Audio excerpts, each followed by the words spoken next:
It's true. And tonight on the Daily Wrap, sparks fly as chaos erupts during the GOP debate hosted by CNBC. God, I'm excited. We will have all the sordid details from that train wreck in Colorado last night. John Boehner plays the crying game again as he says goodbye as Speaker of the House. Paul Ryan, welcome to the jungle. And should a high school football coach have been fired or at least relieved of his duties for praying with his team before games? Well, we'll tell you all about that and more. This is the Daily Wrap live from New York City.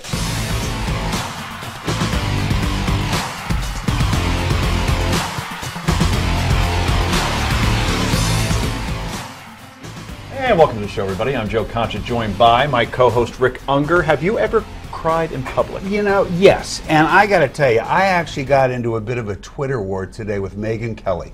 Really? Because she was kind of making fun of Boehner for crying during the session today in Congress. And I didn't like it. You know, yes, he cries a lot. But you know what? Today was a very big day in his life. He retired. Athletes cry all the time when they retire. He Mike retired. Schmidt. It's a huge thing, and I thought it was really insensitive for anybody to pick on him today, and that includes us because we kind of picked on him in that opening. Look, it's, you know, maybe it's because of my age, but I relate to that feeling of when your life's about to take such a dramatic change. And Megyn acquiesced and apologized to you, I hope, and to the public. She didn't. She defended herself. She did. But I had a lot of surprising support, actually, people who did see it my way. Look, you know, we don't have to be snarky and mean all the time. Sometimes it's okay, even if we don't agree with a politician, to say, hey, you did the best you could, and I hope you have a wonderful retirement. Enjoy the rest of your life. Oh, God, pipe down. To Rick's right. No, that was very well said. She's an attorney and a senior fellow at the Independent Women's Forum. Gail Trotter is back to excel up from D.C. And finally, you see her here at least once a week. Welcome back, Naomi Kahn. Thank you. Tremendous color, by the way. We like about that. Yeah. Oh, by the way, she heads the Accountability Project. She'll let that too. Sometime during the day. Sometimes during the day. Right. Let's get right to the Daily Download. My great concern is that we are on the verge, perhaps, of picking someone who cannot do this job. I've watched to see people say that we should dismantle Medicare and Medicaid and leave our senior citizens out in the cold. I've heard them talk about deporting 10 or 11 people here from this country out of this country, splitting families. I've heard about tax schemes that don't add up, that put our kids in a deeper hole than they are today. We need somebody who can lead.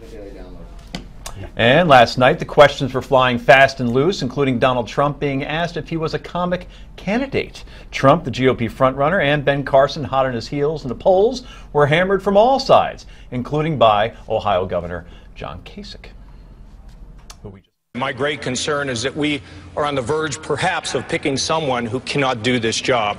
I've watched to see people say that we should dismantle Medicare and Medicaid and leave our senior citizens out in the cold. I've heard them talk about deporting 10 or 11 people here from this country out of this country, splitting families. I've heard about tax schemes that don't add up, that put our kids in a deeper hole than they are today.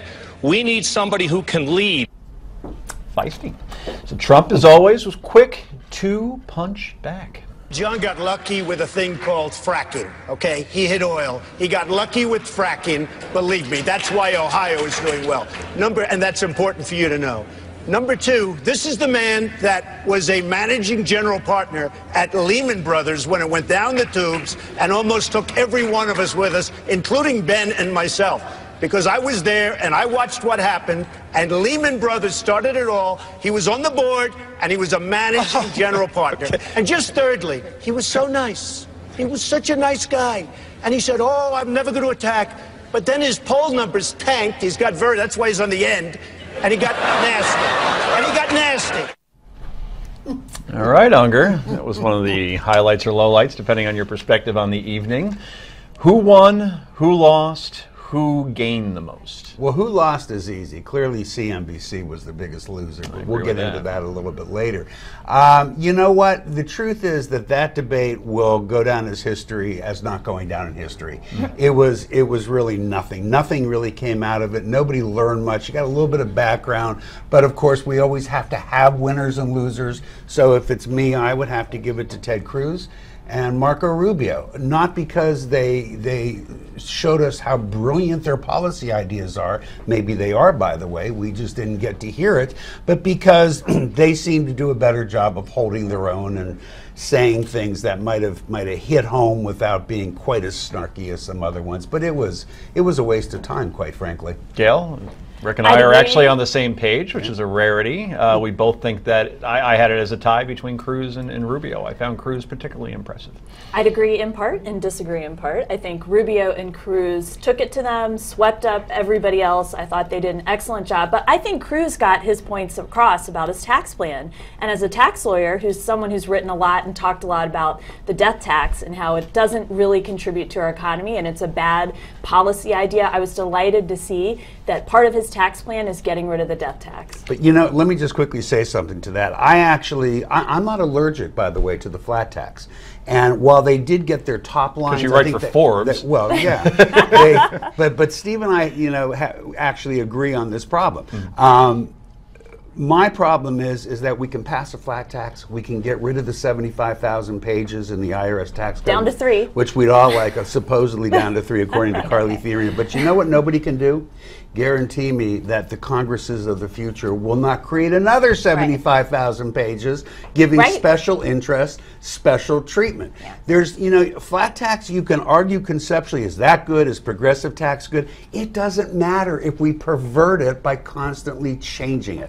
And that none of them ever talk about that. Well, that's why we have to have a constant battle. And the elected officials have to respond to what the constituents want, and they have not done it. The last major tax reform we had was in 1986, the Tax Reform Act. And everything we've had since then has accreted, added to our tax code. And now, we're at this... And it'll just happen again with the flat tax. But no, we pull it down to that, and we hold them to that. We hold their feet to the fire. How? Because if you could actually get that in the bill in the first place, then people are not going to allow these special interests to come in. And that is the fight we never that know has it, to be continued. though. We never know it. Every congressman who needs that money to run will give those people those favors. And you and I, who pay attention to this, we're not going to know it 80% of the time. Well, we need to keep talking about it and writing about it. Because nothing motivates voters more than talking about tax code. They might want their taxes low, but I'm telling you, the second you start talking about tax reform and getting into the details, people tune it out. And that's why I think that the majority of the conversation has been about performance and not about